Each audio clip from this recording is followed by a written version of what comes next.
Amigos de Cuatro Vientos, ¿qué tal? ¿Cómo están? Muy buenos días tengan todos ustedes, que estimadísimas audiencias de nuestro portal y también de todas nuestras redes sociales. Muy agradecidos con ustedes por estar de nueva cuenta con nosotros en este inicio de semana. La primera ya formal del mes de julio del 2021, hoy es día 5 de julio, 9 de la mañana con 38 minutos. La más cordial de las bienvenidas a todos ustedes. Muchísimas gracias por estar acá compartiendo nuestro programa, también dándole like y pues ya saben ustedes que estamos siempre a sus órdenes. El día de hoy, lunes, 9:30, son nuestras pláticas, nuestros diálogos cotidianos, tradicionales, con dos de nuestros más queridos amigos y también dos de nuestros más antiguos colaboradores.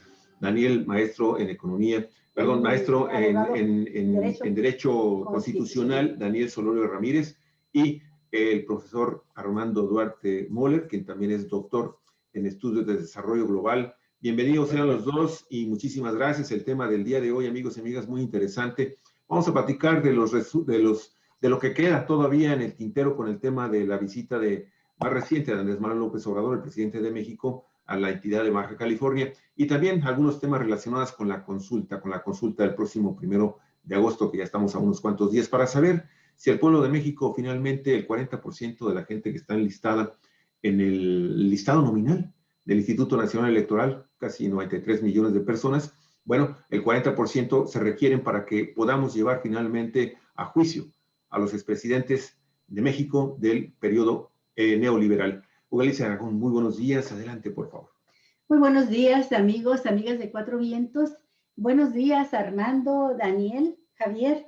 Bueno, pues me gustaría mucho, Armando Duarte, que empezáramos precisamente por esta última parte que mencionó Javier, la consulta ciudadana, por la trascendencia y porque el tiempo avanza rápidamente y porque muchos ciudadanos y ciudadanas aún no tienen conocimiento de esta consulta que es de gran trascendencia histórica por ser la primera vez que se realiza en el país un ejercicio de participación democrática ciudadana de esta magnitud y porque pues se trata también de un tema fundamental que es ajustes con el pasado inmediato de la rendición de cuentas, el enjuiciamiento o no a expresidentes de la República y bueno, pues, actores políticos en general que tuvieron que ver con hechos que lesionaron a la sociedad, al país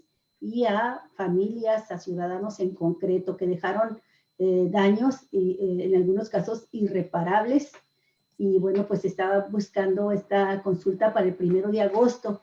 Armando, esta consulta es una consulta popular, una consulta en la que no intervienen de manera institucional, oficial, los partidos políticos.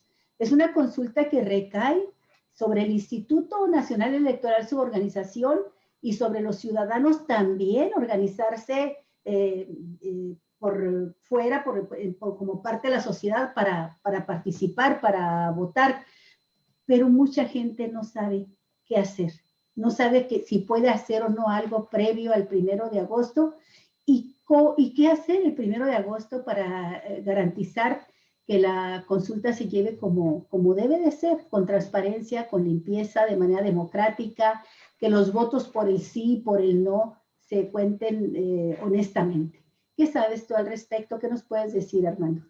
Bueno, en primer lugar, mencionar que, en efecto, este es un ejercicio de participación ciudadana distinto al ejercicio de participación que se da en las elecciones constitucionales. Hay una diferencia.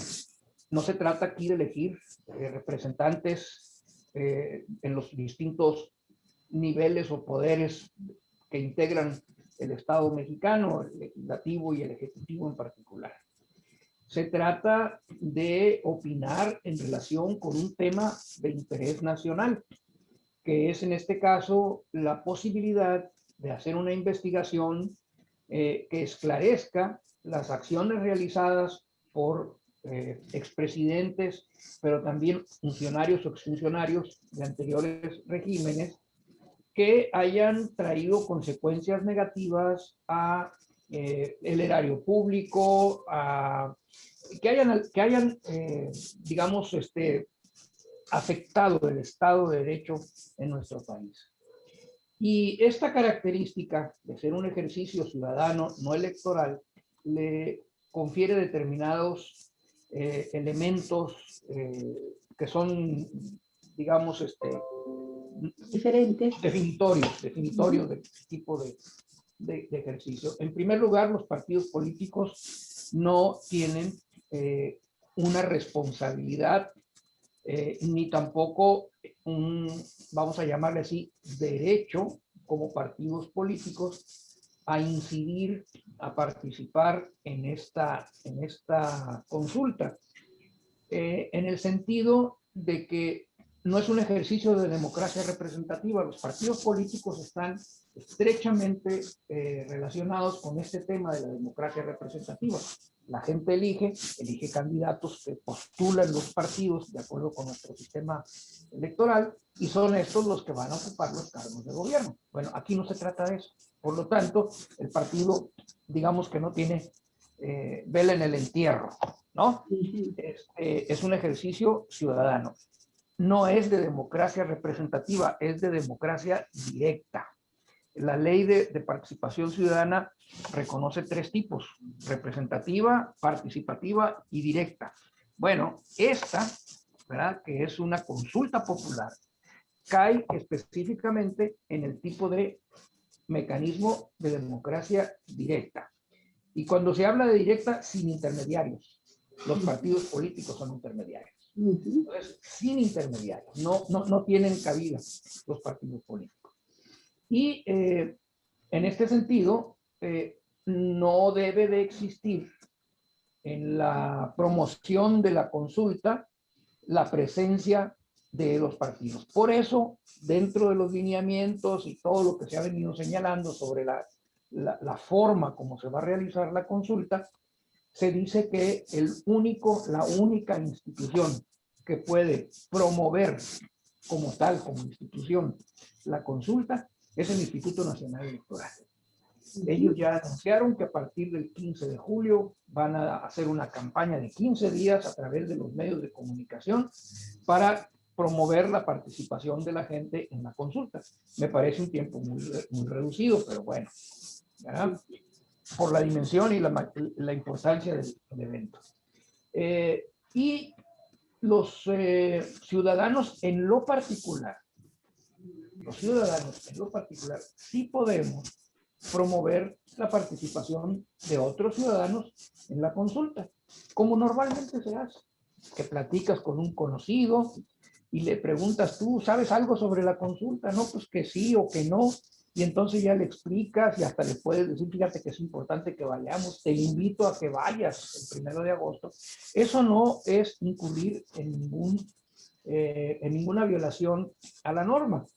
¿Por qué? Porque soy un ciudadano en ejercicio de mi derecho de libertad de expresión y de mi obligación como ciudadano de promover la participación de otros ciudadanos en la vida pública, que estoy haciendo este ejercicio de eso, uso de ese derecho para invitar a mis familiares, amigos, vecinos, compañeros de trabajo, invitarlos a participar en la consulta, ¿no? Entonces, no esperemos ver en los próximos días ondear las banderas de los distintos partidos a favor o en contra de la consulta, o a favor de uno o de otro de las opciones que van a estar en la boleta, el sí o el no. Tiene que ser una participación estrictamente ciudadana, sin total. Muy bien. En otras palabras, en las elecciones, que es una forma de participación de democracia representativa, los partidos políticos son los actores principales, los partidos y sus candidatos. En este otro ejercicio democrático, de democracia directa o de democracia participativa, como se le llama también, como son las figuras de plebiscito, referéndum, consultas populares, los actores son los ciudadanos directamente. Y bueno, no quiere decir que militantes, gente definida por un partido político como tú o como nuestro queridísimo Daniel Solorio, no puedan estar participando y convocando a la gente a asistir a las urnas, pero lo deben de hacer estrictamente en su carácter de ciudadanos, no andar con gorras, con logotipos, con banderolas, ni nada esa de partido político, sino como ciudadanos. Me queda una duda que creo que a muchos nos pueden estar planteando lo mismo, que es cómo garantizar que los votos se cuenten bien. Sabemos que podemos los ciudadanos anotarnos también como observadores para las mesas que se van a instalar a lo largo y ancho del país, unas 57,000 mesas creo. Pero ya en el proceso, cuando lleguen los paquetes al Instituto Electoral, ¿quién va a estar vigilando que el cómputo se haga correctamente? Sí, bueno, en virtud de que es un mecanismo ciudadano y no de partidos políticos, bien lo mencionaste tú, aquí el actor principal no son los partidos, es la ciudadanía.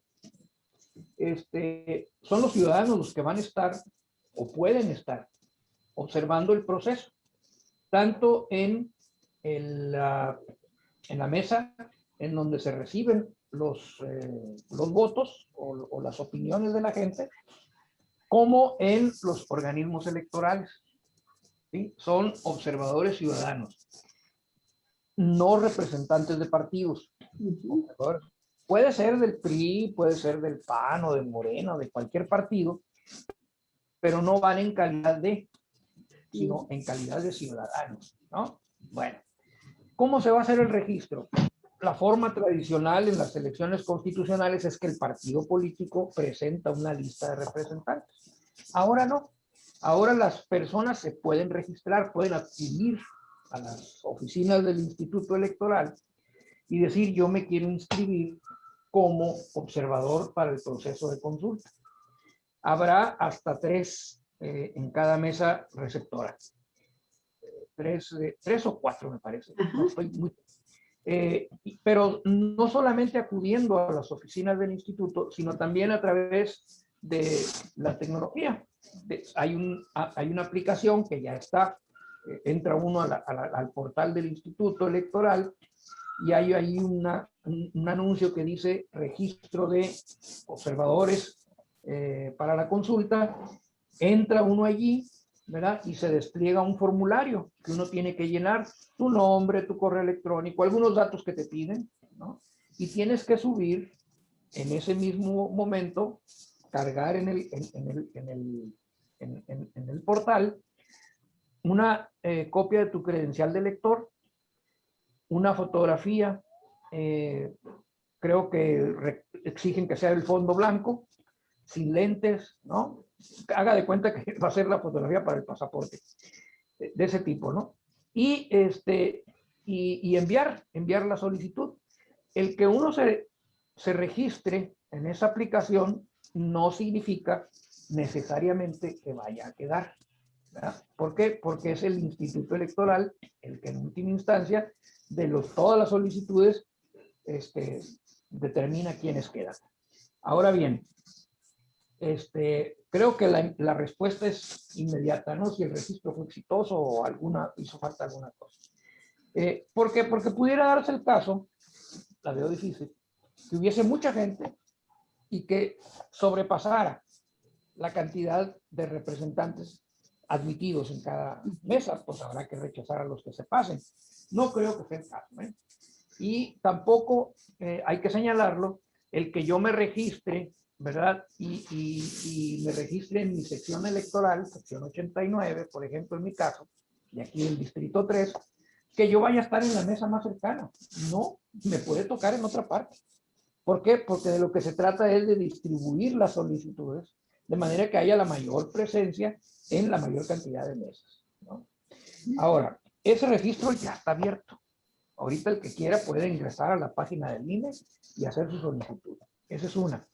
La otra es que a partir del 15 de julio se va a abrir otro espacio para que se registren aquellos que sean los observadores ciudadanos ante los comités distritales del INE, que es donde llegan todas las urnas.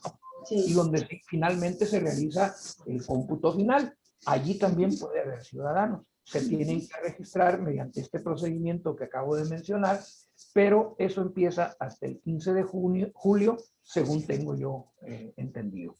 Ese sería el procedimiento que se seguiría. La gente que puede hacer, si está de acuerdo con la consulta, promoverla, ¿verdad? Entre sus familiares, amigos, conocidos, acudir el día de la elección como si fuera una elección constitucional con su credencial de elector. El procedimiento va a ser muy parecido, le van a pedir su credencial, van a revisar si está inscrito en el padrón, le van a dar una sola boleta. La boleta tiene dos opciones, sí y no. Si vota por el sí, quiere decir que está de acuerdo en que se inicie ese procedimiento de investigación y de esclarecimiento, etcétera, para castigar a los funcionarios que hayan incurrido en conductas sancionables. Y de acuerdo con la ley. Y si no está de acuerdo, pues simplemente vota no. Se hace el conteo y ¿cuál va a ser el resultado? El que gane por mayoría. Los que estén por el sí, los que estén por el no. Para que tenga efectos vinculatorios, es decir, obligatorios para el Estado mexicano, se requiere que participen, se calcula, entre 37 y 38 millones de ciudadanos, que son el 40% del padrón electoral. Si es menos que eso, el resultado de la consulta de todas maneras puede ser sí o no, pero ya no tiene carácter vinculatorio. Ajá. Puede, por ejemplo, se requiere que entonces los 37 millones voten a favor del sí. No, la mayoría de los 37 millones son los que hacen que gane una u otra opción. Pueden ser 20 contra 17, 19 contra 18 y el que gane por mayoría. Un voto hace la diferencia. Hace la diferencia, perfecto. Bueno, ¿y cómo andamos, querido Daniel? Voy a pasar con Daniel para saber cómo anda Mexicali en este tema. Hemos visto muchas opiniones en redes sociales, Daniel, de gente que está participando, que ya ha estado en otras ocasiones y que ha estado participando en otro tipo de consultas. Daniel, ¿tú qué expectativas tienes? Y menciono Mexicali por la experiencia que tienen los ciudadanos ya de organizarse. ¿Qué expectativas tienes respecto a esta consulta? He visto que con mucha frecuencia subes comentarios sobre la importancia, la trascendencia histórica de esta figura de participación ciudadana y dices, hay que ir y yo voy por el sí. ¿Cómo la ves, Daniel? ¿Cómo nos va a ir? ¿Cómo está preparándose Mexicali? Bueno, Olga, me parece, esa es mi percepción, que habrá muchísima gente votando por el sí el 1 de agosto. Esa es mi percepción. A pesar de que en Mexicali es una zona extremadamente calurosa, como ya se sabe, la gente de Mexicali está habituada a vivir en medio del calor ardiente y regularmente asistir a las urnas no es algo que quede obstaculizado con motivo de las altas temperaturas. Yo percibo en el ambiente colectivo que la gente irá masivamente a votar por el sí. Eso es lo que yo promuevo, eso es lo que me parece que va a suceder. Pero bueno, lo vamos a saber el 1 de agosto, qué tanta participación habrá. Yo observo una gran cantidad de personas. Bueno, yo me muevo mucho en el mundo de las resistencias, de la gente de todo el estado, trato constantemente con la gente de esos grupos tan valiosos, por cierto, que operan en Tijuana, en Ensenada, en Rosarito, en Mexicali, en todo Tecate, en todos lados, esos grupos de gente, de personas, de ciudadanos que han tomado como cosa propia, en el sentido de responsabilidad propia, los asuntos públicos para promoverlos y defenderlos. En el mundo de las resistencias hay mucha gente promoviendo Ujú. la consulta, repartiendo volantes, colocando lonas, voceando por todos lados. Estos días previos estuvieron la gente de las resistencias, pero mucha gente de las resistencias volanteando en las gigantescas filas de gente que estaba formada para la vacuna.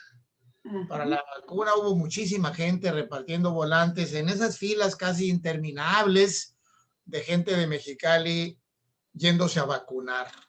Entonces, mi percepción es que habrá una votación abundante, y eso que Mexicali me parece que es una de las regiones donde habrá menos votación y será abundante. Si nos asomamos un poco más hacia el sur y el centro del país, estamos observando cómo la gente, los grupos de personas activistas que abundan en esas regiones del país están promoviendo la consulta de manera muy importante. Entonces mi percepción personal es que habrá una alta votación el día 1 de agosto. Pero quisiera, Olga, Armando, hacer algún comentario de algo que no se ha explorado mucho sobre el tema consulta. Adelante, adelante, Daniel. Es una cuestión, digamos, jurídica. Uh-huh. Hay muchos abogados, colegas míos, que yo respeto mucho, que están diciendo, ¿y para qué sirve la consulta si no es requisito legal? ¿Por qué no van ya y los acusan? Va la policía, los ministerios públicos y los meten a la cárcel y ya háganlo sin necesidad de consulta. Uh-huh. Jurídicamente tienen razón. Jurídicamente tienen razón. Porque por supuesto no es requisito legal, no es requisito jurídico que haya una consulta previa para que el Ministerio Público pueda investigar delitos, especialmente cuando se trata de delitos de investigación oficiosa. Por supuesto que no es un requisito legal. Tampoco es un requisito que haya una consulta para que los jueces, si el Ministerio Público se los pide, dicten una orden de aprehensión contra Felipe Calderón, así como la dictaron hace unos meses contra Luis Cárdenas Palomino, que precisamente hoy se anunció que ya fue aprehendido, que ya está detenido, así como, bueno, tantos otros casos. Cárdenas Palomino, el brazo derecho de Genaro García Luna, ni más ni menos. Sí, el tercero, después de Felipe Calderón, García Luna, Cárdenas Palomino. Y bueno, viene una consulta que será un respaldo político, un respaldo popular, un respaldo democrático a un gobierno electo democráticamente que pregunta, a un gobierno electo democráticamente que toma en cuenta a la población, que quiere saber qué piensa la gente y que pide respaldo. Pero vuelvo a la cuestión jurídica, Olga, Armando. Sí.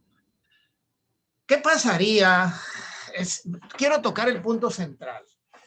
Hay quienes dicen, a mi juicio erróneamente, que si la consulta, que vamos a suponer en la mera hipótesis de que fuera vinculatorio un no, que fuera, eso no va a suceder.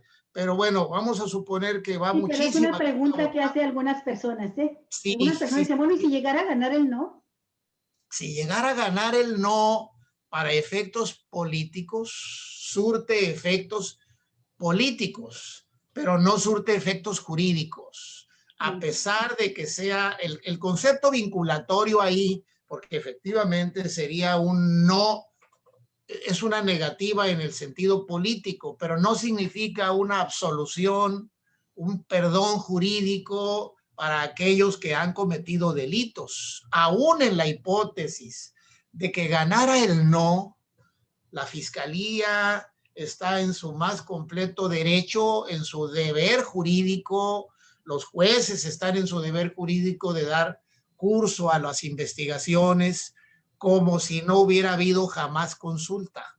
Es un engaño de colegas, de amigos, de abogados que están diciendo, de juristas brillantes, que dicen, que si ganara el no, sería otorgarles una carta de impunidad a los expresidentes. No es cierto, no es cierto. Jurídicamente no produce ese efecto porque no hay modo de sostener para efectos jurídicos que un no que triunfa en la consulta que dejaría sin efectos todo el ordenamiento jurídico que obliga a investigar delitos, a procesar penalmente a los responsables. Yo quisiera insistir en ese punto porque hay colegas, hay abogados, hasta, déjenme subrayarlo, hasta la Barra Mexicana Colegio de Abogados. Yo los conozco, he estado en muchas reuniones con ellos, algún tiempo fui miembro de la Barra Mexicana Colegio de Abogados de la Ciudad de México e inclusive por un breve tiempo del Ilustre y Nacional Colegio de Abogados, que son los dos grandes membretes que hay en este país. Y ellos mismos han publicado planas, publicaciones muy tendenciosas para confundir a la población. No es verdad que un no aprobado masivamente en una consulta popular signifique jurídicamente una absolución a los expresidentes. No es cierto eso. Eso no es verdad. Las autoridades conservarían los mismos deberes jurídicos, los ministerios públicos. Y imaginen ustedes, yo soy el fiscal general de la República y yo diría, yo no promoví la consulta. Yo conservo mis plenas facultades jurídicas para hacer las investigaciones. Es decir, la consulta no es una cuestión que produzca consecuencias jurídicas absolutorias en favor de las personas que hayan cometido delitos. Yo quisiera subrayar eso y ojalá que haya colegas que piensan lo contrario, que estuvieran dispuestos a conversar ese punto, porque es una cuestión jurídica que al menos es una curiosidad jurídica porque no va a suceder, pero si sucediera, bueno, veríamos eso, ¿no? Gracias. Okay. Digo eso en este momento. Daniel, en la participación de nuestros amigos aquí, seguidores de Cuatro Vientos, hay un comentario de Luis Fernando Valdés Carmona, a quien mandamos un afectuoso saludo, y nos dice, nos pregunta, ¿qué pasa si no se logra el mínimo indispensable de participación y por consiguiente dicha consulta no puede ser vinculatoria? Bueno, significa solamente que el gobierno de la República no tiene el respaldo que la ley de participación ciudadana, que la ley de participación ciudadana considera necesario, el respaldo político, nada más, pero no trasciende para efectos jurídicos de derecho penal. No tiene trascendencia jurídico-penal ni el sí ni el no. Ok, Daniel. Si es así en esos términos jurídicos, entonces volvemos a la cuestión inicial de quienes dicen, ¿y para qué tanto irigote? ¿Para qué tanto gasto de dinero? ¿Para qué hacer una consulta si de todos modos de lo que se trata es de que se aplique la ley con o sin consulta, con o sin resultado de la consulta? Yo lo digo de otro modo, no es una cuestión de que se aplique la ley, no se trata solo de aplicar la ley, sino se trata de sentar un precedente de participación democrática del pueblo mexicano en los asuntos públicos y en los asuntos públicos de gran trascendencia nacional. Este asunto es de una gran trascendencia nacional y no es un asunto puramente jurídico. Es un asunto, sí, puramente jurídico, sí, pero no únicamente. Es un asunto jurídico, pero además es un asunto de enorme trascendencia en materia de participación democrática en una nación donde en general la gente, el pueblo, la población no está habituada a ser tomada en cuenta, ¿verdad? Nosotros tenemos en este país solamente elecciones cada 3 años o cada 6 años y ya vamos y votamos, elegimos gobernantes y ya nos vamos a nuestra casa y dejamos todo en manos de los gobernantes y nos ha ido bastante mal. Por eso entonces tenemos un gobierno, eso a mí me gusta mucho, lo promuevo, lo digo, lo repito, tenemos un gobierno que nos llama a pedirnos nuestra opinión para tomar decisiones de gran trascendencia. Esta es una decisión de gran trascendencia Lo concretaré diciéndolo de una manera breve, porque los expresidentes, cada uno de ellos representa un polo de poder político y de poder económico muy fuerte que hay que vencer. Ellos son capaces, todo el montón de intereses que hay en torno a Carlos Salinas, intereses económicos, políticos y de muchos otros órdenes, no solo en el plano nacional, sino en el plano internacional. Todo lo que en poder político y económico significa Peña Nieto, significa Calderón, significa Fox, todos estos tipos, son capaces de frenar en los hechos toda acción en su contra, toda acción en su contra. Entonces se necesita el respaldo popular. No es verdad que se trate de un asunto exclusivamente jurídico. Sí es jurídico, por supuesto, y está dicho en la pregunta misma, está garantizada la juridicidad del proceso. Se trata de hacer una investigación con arreglo a los principios constitucionales y procesos penales respetuosos del debido proceso. Eso es bastante claro. Esa es la parte jurídica. Pero para que el gobierno entero, el Estado mexicano, actúe contra los expresidentes, sí se requiere un enorme respaldo popular.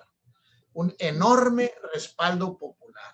Eso es lo que yo insisto mucho. El pueblo tiene que hacerse cargo, se está haciendo cargo de la vida pública. Y esa es la diferencia entre un gobierno progresista y un gobierno no progresista, un gobierno retrógrado.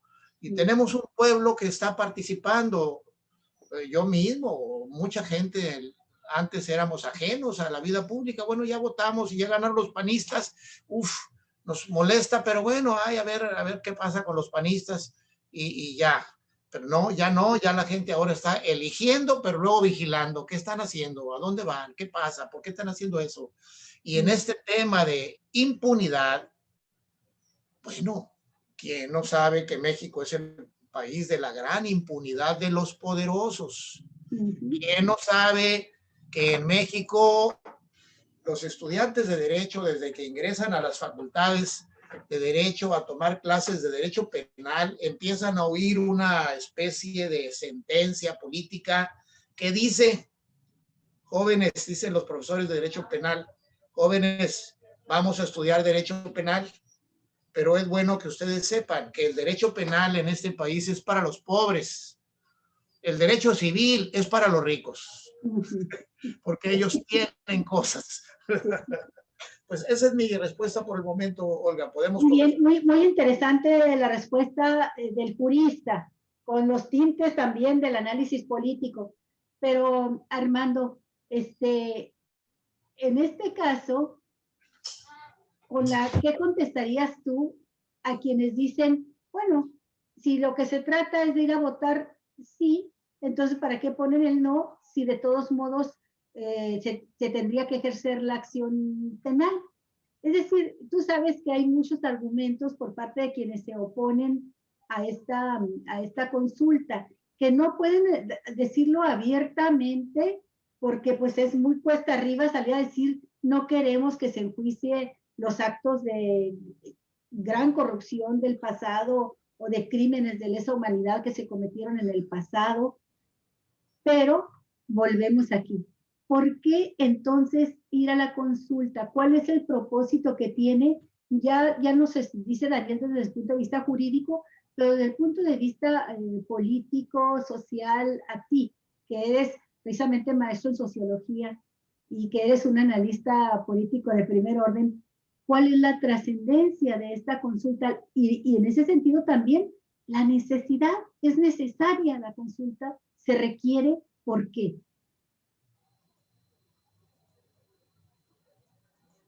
Está apagado tu micrófono. En cuanto a la trascendencia del acto, del evento, lo hemos comentado, no hay que entenderlo solo como un aspecto que tiene que ver con la parte jurídico-legal del asunto, si la expresión vale. sino que tiene que ver también con el uso de otros mecanismos de participación para profundizar en el cambio de régimen que se está promoviendo. Es decir, un cambio no de gobierno, un cambio de régimen que implica no solamente el cambio de las personas y en la actitud de la gente que gobierna, sino también de las instituciones, de las leyes y de las prácticas ciudadanas. No tiene que ver con eso que dice López Obrador de quítate tú para ponerme yo. Exacto. Sino de un Se cambio más trata profundo. de hacer una transformación y la más importante de todas ellas es el de resignificar el concepto de democracia, que estaba circunscrito única y exclusivamente a la participación en el día de las elecciones para escoger gobernantes. Si nosotros le preguntamos a cualquier persona o a varias personas en la calle, al azar, la mayor parte te diría, bueno, pues democracia, si le preguntas qué es la democracia, diría, no, pues la democracia es que tengamos libertad para exigir a quienes nos gobiernan. Porque ese es el concepto, el significado de democracia que se impuso durante mucho tiempo en nuestra civilización occidental, ¿no? ¿Qué se está haciendo ahora? Se trata de que la gente entienda que la democracia va más allá de eso, en donde la participación ciudadana juega un papel muy importante en la toma de decisiones y que no solamente puede hacerlo con su voto, en un sentido o en otro, para elegir gobernantes, sino que también puede hacerlo diciendo si está de acuerdo o no está de acuerdo con acciones que pretende emprender el gobierno de la República o en definiciones del Estado frente a acontecimientos, circunstancias o temas que son de interés de todos los mexicanos. Aquí el asunto que entonces que se está debatiendo es, a ver, es importante para ti, ciudadano mexicano, que se haga un esclarecimiento de lo que ha pasado, que se finquen responsabilidades a quienes hayan tenido algo que ver en esto y que se proceda, si así, de acuerdo con la ley, es posible, en contra de quienes han atentado contra la nación, vamos a decirlo así genéricamente, ¿no? Entonces, obviamente, bueno, dice uno, ¿y quién va a decir que no? Hay quienes están planteando que no. Y detrás de esa idea de que para qué lo hacemos y de todas maneras, pues creo que también hay algo de ese sentimiento de que no hay que hurgar, ¿verdad? ¿Por qué? Es que mucha gente está involucrada y mucha gente, si esto se hace, puede, si no ser castigada, por lo menos exhibida. Y esto tiene costos, no solamente sociales, tiene costos políticos. Imagínense ustedes con qué cara Calderón, morales, éticos. con qué cara Calderón, Vicente Fox, los senadores del PAN que fueron señalados de haber sido comprados por Odebrecht para votar a favor de la reforma energética, etcétera, etcétera. ¿Con qué cara van a seguir participando en política? ¿No? Y es ahí donde no les conviene, ¿no? En donde no es adecuado para ellos que esto proceda. Y entonces empiezan a argumentar, ¿para qué si ya está? Y que no tiene caso, que es un gasto inútil, etcétera. Es un tema de que estamos explorando nuevos mecanismos de participación ciudadana y ahí está la importancia y la trascendencia del hecho. Entonces, primera cuestión. Segunda cuestión. Si ya está establecido en la ley, ¿qué caso tiene invertir 500 millones de pesos? Bueno, primero, hay que decirlo que no es un gasto extra ya aprobado, sino que el INE tendrá que hacer uso del dinero que ya tiene asignado para hacer esto. ¿Qué significa esto? Pues que van a tener menos dinero para irse a pasear, en el turismo académico, ¿no? A instituciones para la vida a la que están acostumbrados a darse. Exactamente, o sea, es cortarles y obligarlos a entrar a la austeridad, ¿no? ¿Por qué? Porque tienes que cumplir con esta función que te está mandando ya la Suprema Corte de Justicia. Sí. No te vamos a dar dinero aparte, usa el que tienes. Pues ese ha sido el pleito, ¿no? Porque el INE dijo, sí, yo me hago cargo de la consulta, denme más dinero, y seguramente que les brillaron los ojitos, ¿no? Uf, va a haber más recursos aquí para donde podamos echar mano, ¿no? Para otras cosas, ¿no? Pues no, señor, fíjate que con lo que tienes, con eso lo tienes que hacer, y en la torre les pegan por eso la actitud que tienen, desde mi punto de vista, desde mi punto de vista. Oye, entonces, Armando, permíteme un paréntesis porque me da mucha risa por lo que vi, es que queda como anillo al dedo a lo que estás diciendo.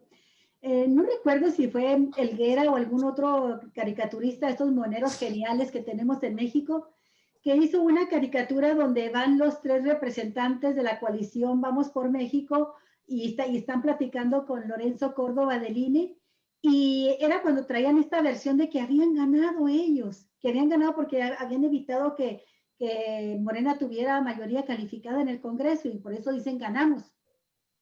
Y le dicen a Lorenzo Córdoba, ganamos, ganamos. Y Lorenzo Córdoba con una cara muy enojada dice, presupuesto que no. En lugar de decir, por supuesto que no, presupuesto que no. Y es que tiene que ver con lo que estás diciendo, de que pues se les da una tarea más muy importante al INE, como organizar la consulta, pero con el presupuesto que ya tenían asignado. Y tienen que ajustarse a ella. Y por eso los que dicen que ese dinero mejor se utilice para otra cosa, pues no sería posible si se eliminara la consulta, porque es un recurso ya asignado al Instituto Electoral. Tendría el Instituto Electoral que decir, bueno, en virtud de que no va a haber consulta, regreso 500 millones de pesos. ¿Ustedes creen que los van a regresar? Por supuesto que no. Presupuesto que ya están en manos de ellos, son un organismo autónomo y nadie se puede meter con ellos, ¿no? Entonces, es una manera de meterlos en la austeridad. Por eso están tan enojados, ¿verdad? Por eso están tan enojados. Y por último, simplemente señalar, si jurídicamente ya está establecido, otra vez a lo mismo, regreso, ¿no? No lo vean solo como un tema jurídico. Hay que verlo como un tema en donde está involucrado este cambio de régimen, y que es importante que la gente empiece a acostumbrarse a participar en este tipo de mecanismos, porque es la manera de asumir no solamente la responsabilidad, el control de muchos aspectos que tienen que ver con la vida pública del país, ¿no? Sí. Puede haber consultas, por ejemplo, con diversos temas. Ahorita es pero puede haber otros. Bueno, y si se somete a consulta la ley energética, por ejemplo, ¿no? Una propuesta de reformas a la ley, o una propuesta de reformas constitucionales, y que la gente opine, porque es muy cómodo para los partidos, ¿verdad? Una vez que ya fueron electos, que ya tienen su fuerza política, utilizar ese capital político para impulsar cosas a nivel legislativo que favorezcan no a la mayoría, sino a ciertos grupos sociales con los cuales ellos se identifican, ¿no? Sí. Y entonces, bueno, aquí hay una reforma, por decir algo, a la Constitución en este sentido. Y cabe dentro de aquellos aspectos que pueden ser consultados públicamente. Porque no todo se puede consultar, hay que decirlo. La ley establece ciertas restricciones. Pero supongamos, esto sí se puede consultar. ¿Por qué no lo consultamos? Y se consulta, se consiguen las firmas, se hace la consulta y mayoritariamente gane el que sí que se haga una reforma en tal sentido. ¿Con qué cara los legisladores van a votar en contra? Si la consulta ciudadana dijo, hay que hacerlo, que no se supone que son representantes de la nación. Entonces, queremos controlar a esos entes inaprensibles, etéreos, que son los políticos, ¿no? Queremos meterles control, queremos asegurar que actúen en favor de la ciudadanía, pues aprovechemos estos mecanismos de consulta ciudadana para que sepan lo que la gente quiere y en consecuencia actúen. Sí, fíjate que esto es lo que la gente quiere. Hace unos año y medio se hizo una consulta en Chihuahua para saber si la gente quería o no que se aplicara un programa multimillonario en el cambio de la red de alumbrado público, algo como lo que se ha hecho acá sin consultar a nadie y que ha resultado un desastre, que cambian el alumbrado público, quitan las lámparas antiguas y ponen lámparas LED y hacen un gran negociazo y dejan endeudado el municipio. Lo iban a hacer en Chihuahua, era muy costoso, un endeudamiento muy grande por parte del gobierno municipal. Hubo una oposición de sectores amplios de los ciudadanos y se decidió llevar a consulta. Y fue muy interesante el resultado. Fue apabullante en contra de este endeudamiento para cambiar el alumbrado público. La gente consideró que el alumbrado todavía estaba en buenas condiciones y que no desquitaba la deuda que iba a haber para el municipio para cambiar las lámparas. Y entonces fue apabullante, pero no vinculatorio porque no se alcanzó el 40%. Y sin embargo, por haber sido tan apabullante el no, la presidenta municipal, que por cierto ahora va a ser gobernadora, dijo, yo me siento obligada, aunque no no se cumplió el requisito legal para ser vinculatorio, me siento absolutamente obligada a respetar la opinión de la mayoría.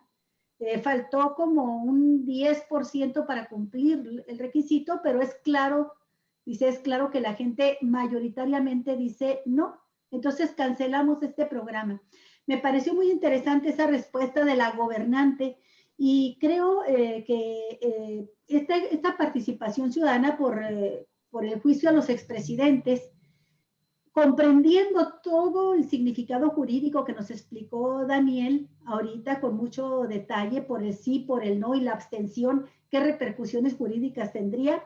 Creo que para mí lo más importante es que en 2018 hubo un voto apabullante por lo que tú mencionaste, Armando, un cambio de régimen y que este voto tiene que expresarse ahora, fíjate, no solo para respaldar a un gobierno, sino también para presionar a un gobierno, a un Estado en su conjunto, a que avance en esa transformación que la gente quiso el julio de 2018. Si la gente piensa que se está viendo muy lento el gobierno, que en las esferas del Poder Ejecutivo avanzan, por ejemplo, las investigaciones de Santiago Nieto, que el legislativo algo hace al respecto, pero que el Poder Judicial no avanza lo suficiente o hay trabas de corrupción o dudas en el comportamiento de los jueces, o que la propia Fiscalía Autónoma parece tortuga frente a esto,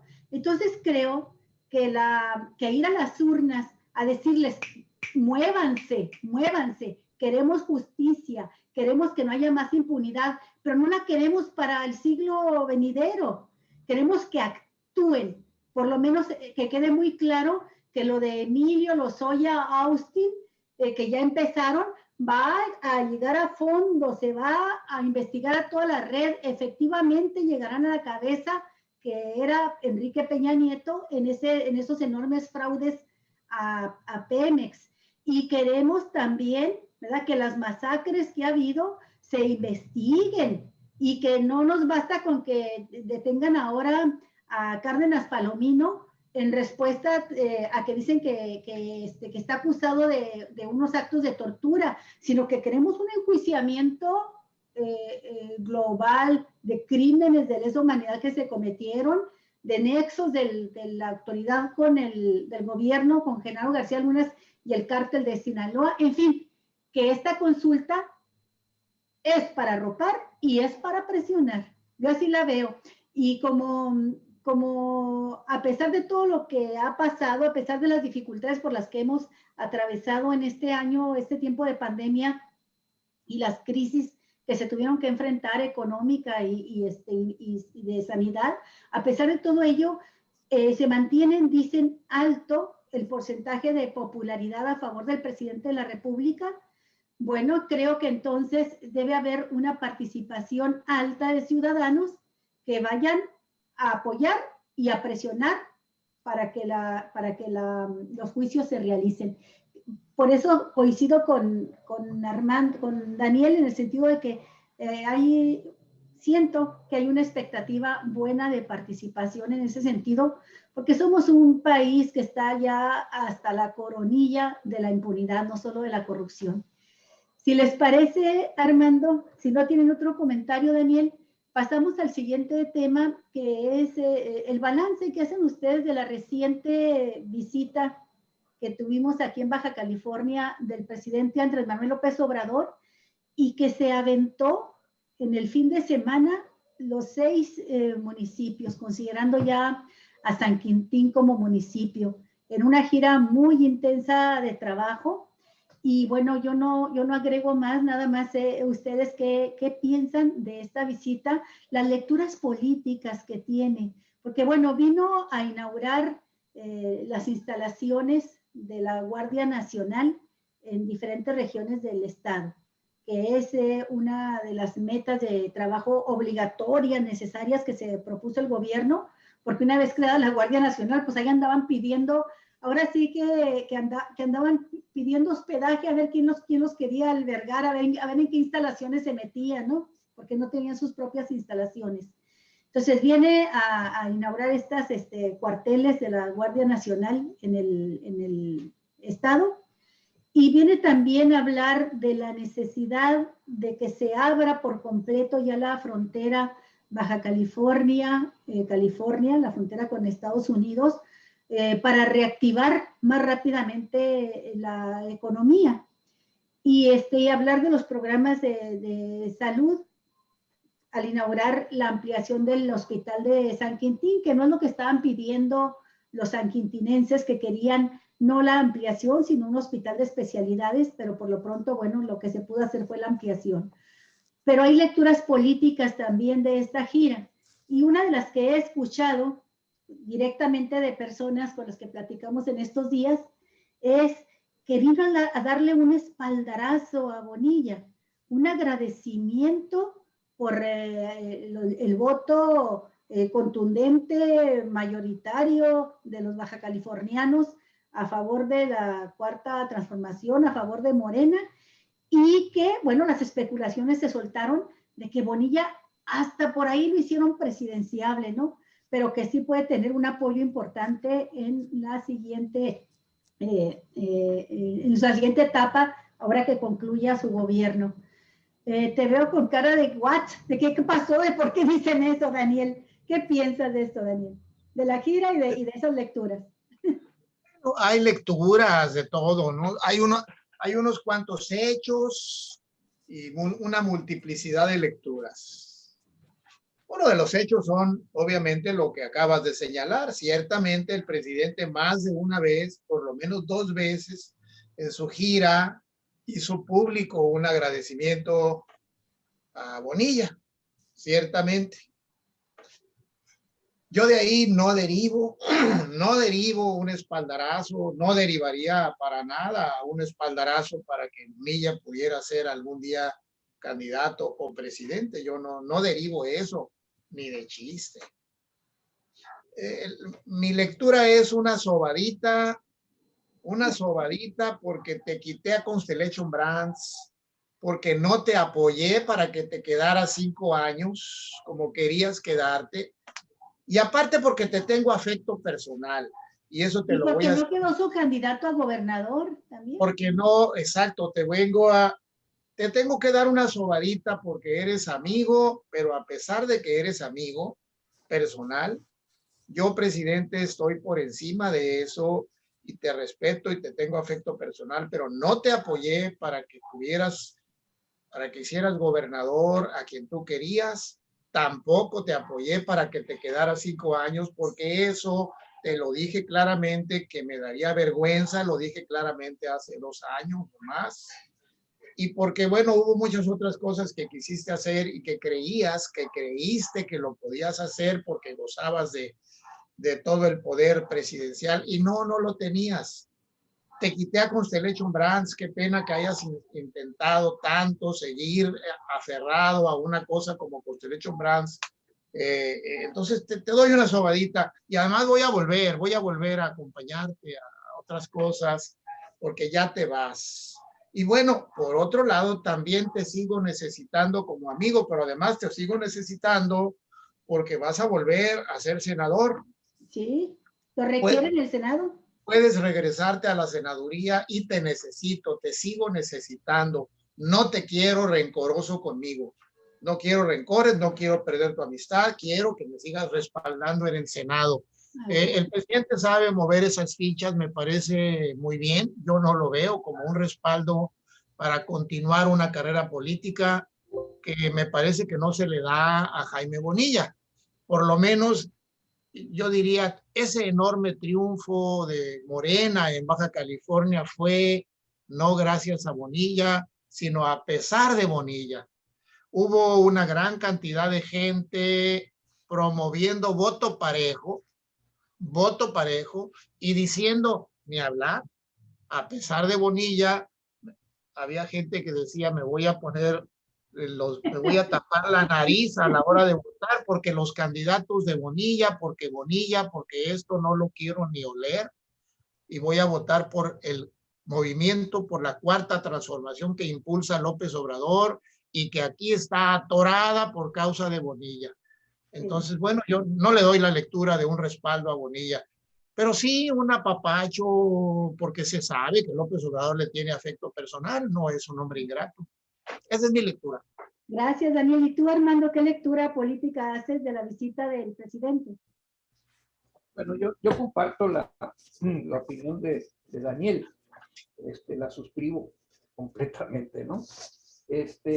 Yo lo que pienso también es que digamos, en la lógica de las giras de Andrés Manuel por toda la República, le tocaba a Baja California, no había podido venir por la cuestión electoral, pero también por ese clima que se había venido enrareciendo en esta relación entre el presidente y el gobernador, ¿no? De la cual pues hay muchos anécdotas, acontecimientos que avalan esta hipótesis de este enrarecimiento de la relación. Y que, bueno, efectivamente, como ya se acerca al final, bueno, yo lo he comentado siempre, yo siento que Andrés Manuel es una persona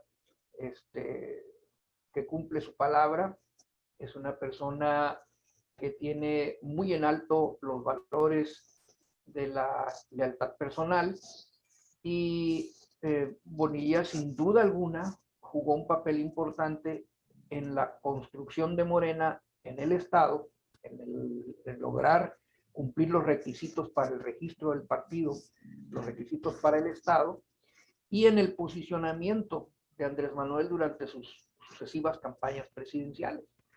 Es decir, hay un reconocimiento de Andrés Manuel al papel que jugó Bonilla y todo ese, vamos a llamarle así, grupo político que se nuclea en torno de él, ¿verdad?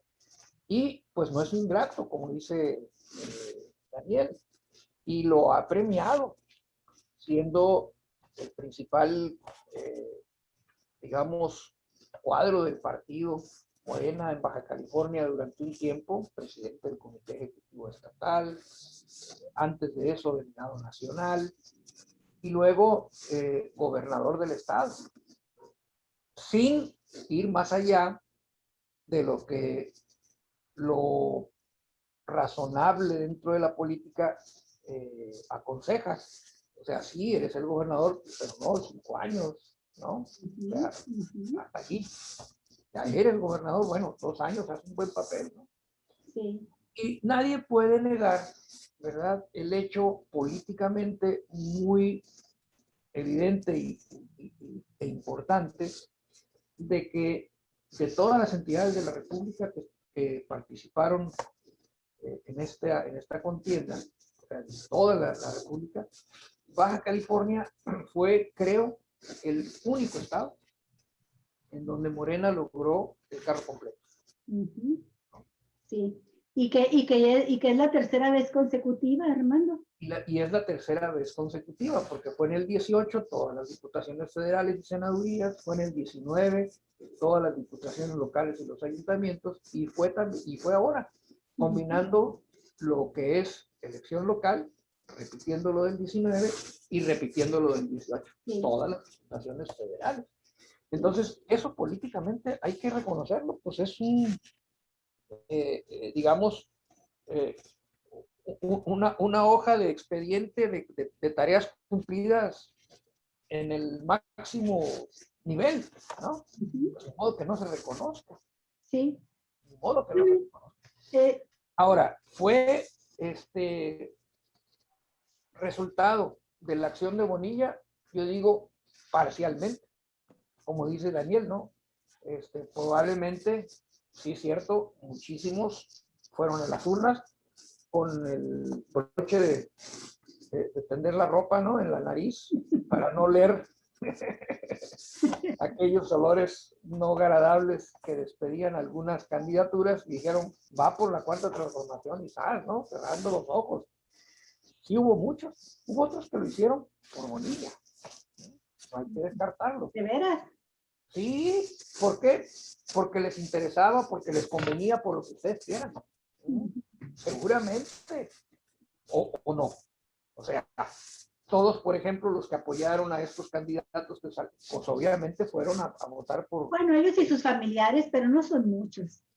Pues los que hayan sido, ¿no? Los que hayan sido. Yo no tengo manera de determinarlo, pero los que hayan sido formaron parte de esta... Sí, claro, todos los que están ahorita de diputados, de alcaldes reelectos, que se han visto beneficiados por la cercanía, porque Bonilla los palomeó, por todo eso, pues también están agradecidos, ¿verdad? Por supuesto. Y personajes de la política que también ven posibilidades, o ya les dijeron que van a hacer, ¿no? Y dijeron, no, pues aquí, vámonos por acá. ¿Por qué? Porque estamos abriendo puertas.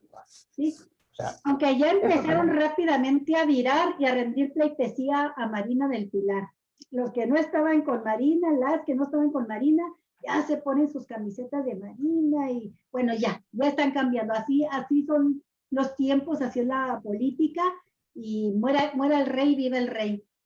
Pero... Y la cosa que también hay que destacar aquí es que lo que vino específicamente en este momento Andrés Manuel a Baja California, pues tenía que ver con intereses muy definidos en esta estrategia de reactivación económica. Viene a Baja California en un momento en el que se concluye el programa de vacunación universal. Es un hecho muy relevante, ¿no? Y que ha tenido el propósito fundamental de, digamos, tener argumentos a la hora de negociar la reapertura de la frontera, que sin duda alguna significará para Baja California un estímulo en el aspecto económico. Hay que ver solamente, aún con todo esto, sin haberse abierto formalmente la frontera, como por ejemplo en las últimas semanas, y claro, aquí esto también tiene que ver con este repunte de la pandemia aquí en Baja California, la afluencia de visitantes de Estados Unidos a Baja California. El día de ayer yo tuve que viajar a Tijuana y de regreso me quedé con el ojo cuadrado cuando pasé por la Misión, porque la playa de la Misión no cabía un alfiler. Sí. Estaba totalmente llena, totalmente llena. Y más acá el Bajatizo, igual.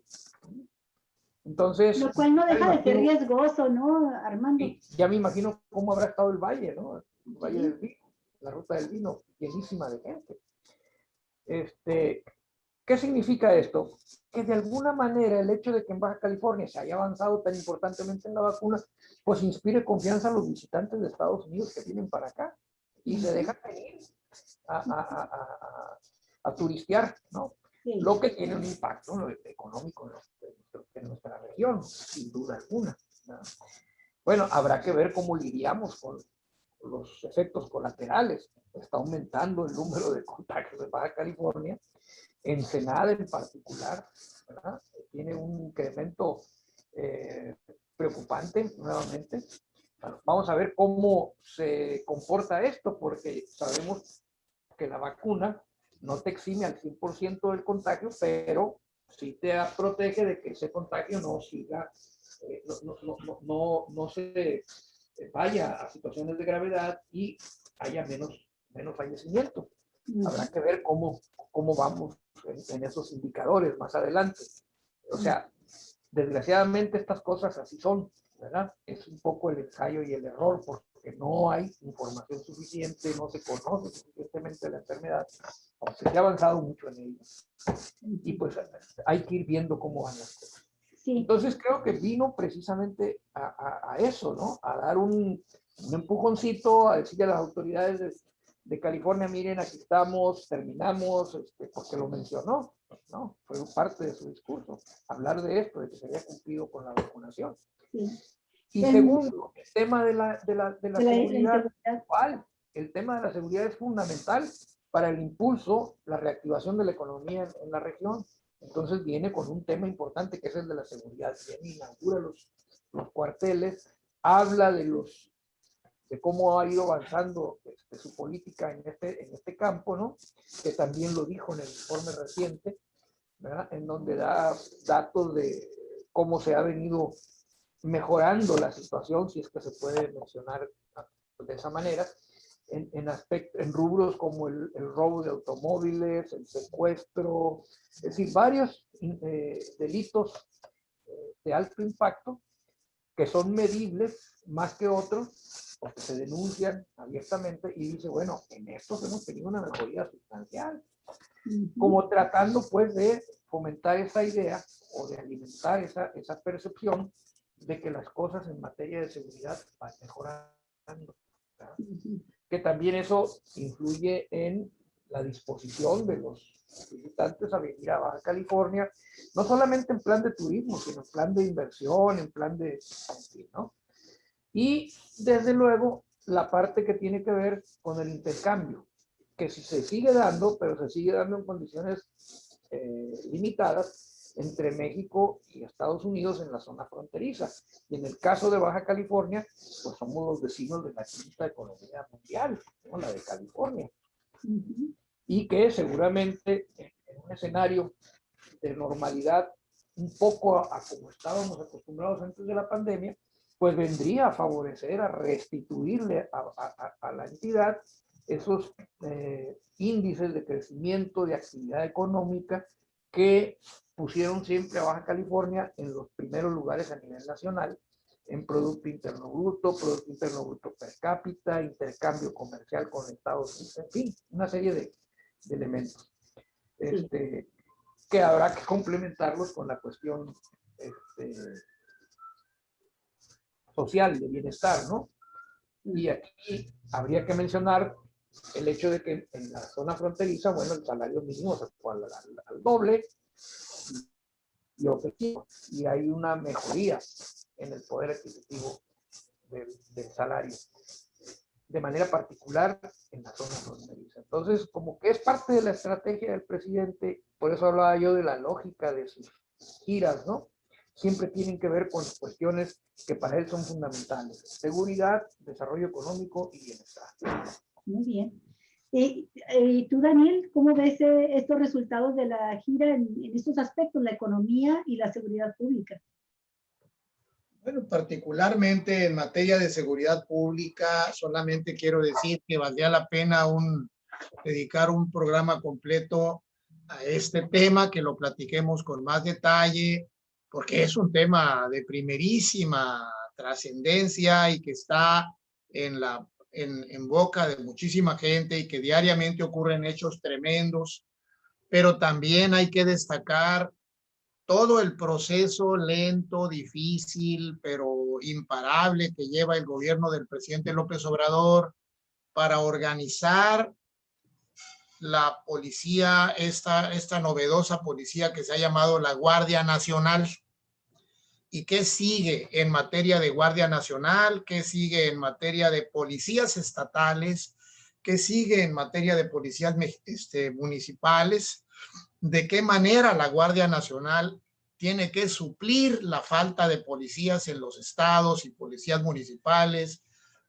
Me parece que en torno al tema Guardia Nacional, el tema Guardia Nacional está en el centro de todo el debate sobre la seguridad pública y sobre la participación del ejército en materia de seguridad pública. Me parece que valdría la pena un análisis completo de ese asunto, todo lo que tiene que ver con qué es la Guardia Nacional, qué se espera de ella, qué se ha logrado y qué se espera lograr en lo que queda del sexenio de López Obrador y qué va a quedar después de López Obrador de la Guardia Nacional. Este es un tema de primerísima importancia, pues solamente lo apunto porque el presidente lo destacó en esta gira. Ya tenemos no sé cuántos, no recuerdo el número de cuarteles de la Guardia Nacional en todo el país, inauguró uno aquí. Y bueno, ¿qué significan que la policía, que la Guardia Nacional esté ahí en los lugares donde hay mayor índice de delincuencia? ¿Qué significa eso? Que sean agentes de la autoridad, agentes de la policía llamados Guardia Nacional, que sí permanecen en lugares específicos y no andan ahí como anteriormente, pues dando rondines por todo el país y hospedándose en hoteles, y llegaban prácticamente a asaltar a la gente a los lugares donde se hospedaban, ¿no? Y ahora se está formando una institución de seguridad pública de enorme trascendencia. Me parece que vale la pena el análisis de qué es y qué va a seguir siendo la Guardia Nacional, pero ya no desde la perspectiva en que se han publicado varios trabajos en Nexos, por ejemplo, donde ven a la Guardia Nacional únicamente como una invasión de los militares, una invasión, una militarización del país, sino el otro lado del asunto, la otra cara del asunto de la participación de los militares y de la Guardia Nacional. En fin, ese es... Pues, Daniel, con esta intervención tuya, a menos que Armando tenga algo más para concluir, pero creo que nos quedamos con el tema puesto, la seguridad pública, para un próximo programa, porque en efecto es una tarea que el propio presidente de la República la señala como pendiente. Ha habido avances, dice, pero absolutamente insuficientes para el tamaño del problema que estamos padeciendo en el país. Y sí, en efecto, amerita un programa especial, quieras que no, abordando también la cuestión de la incorporación, lo que propone López Obrador, la incorporación de la Guardia Nacional al Ejército, que va a ser una de las discusiones más polémicas en los próximos meses, que ya la adelantó él como una propuesta que quiere hacer. Vamos a ver si la hace en esos términos o qué sucede, pero sí, el problema de la seguridad pública en mismo Baja California está creciendo, en Ensenada ha crecido muchísimo, aunque a nivel nacional los promedios marcan en algunos delitos una baja considerable, en otros apenas se percibe. En homicidios dolosos, por fortuna, ha habido una disminución un poquito más notable, pero sigue incrementándose, por ejemplo, los feminicidios. Entonces sí se requiere un programa especial para este tema. Yo te agradezco mucho que nos lo recuerdes y que te comprometas a él, porque el que habla se compromete. Quiero mencionarles que han estado con nosotros muchos de los seguidores de Cuatro Vientos, fundamentalmente de Mexicali, donde tienen muchos fans, Daniel. Te saludan, te mandan saludar también, Armando, al programa. Un abrazo al Maraceli Piña, la maestra Almaraceli, a Irino Álvarez de Reynoso y varios compañeros más que estuvieron participando, dando sus opiniones en este programa. Armando, si no tienes más, despedimos ahorita ya el programa y nos vemos la próxima semana. Y vamos a tener que seguir dándole, yo creo, tiempo, espacio, como lo hicimos ahora, a cómo va la consulta, porque pues, los tiempos apremian y nos ponemos de acuerdo en el tema. ¿Sí? Gracias, claro, gracias. Gracias, Daniel. Muchísimas gracias, Armando. Javier se tuvo que retirar un momento, pero bueno, a nombre de él despido también el programa. Gracias, amigos, y no se vayan todos porque más al ratito aquí en Cuatro Vientos tenemos un programa con Voz Romero y con Iván Martínez, y con ellos vamos a hablar también de la consulta ciudadana. Hasta pronto.